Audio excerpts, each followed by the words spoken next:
எல்லோருக்கும் வணக்கங்க. லவ் ஃபெயிலியர்னா பாய்ஸ்க்கு மட்டும்தான் அப்படின்னு நினைக்கிறவங்களுக்கு கேர்ள்ஸ்க்குலாம் லவ் ஃபெயிலியர்லாம் இருக்குது அப்படின்னு சொல்லி அழகாக இந்த படத்தில் காட்டியிருப்பாங்கங்க.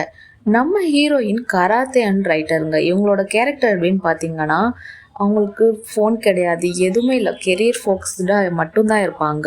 இவங்களுக்குள்ளெல்லாம் ஒரு லவ் இருந்துச்சா அப்படின்னு யோசிக்கிற அளவுக்கு தாங்க இந்த படம் இருந்துச்சு. ஃபர்ஸ்ட்லேயே ஹீரோவை போட்டு அடின்னு அடித்து தள்ளிடுவாங்கங்க. இவங்களுக்குள்ள அப்புறம்தான் ரெண்டு பேர்த்துக்கும் ஒரு லவ் அப்படின்னு சொல்லி ஸ்டார்ட் ஆகுங்க.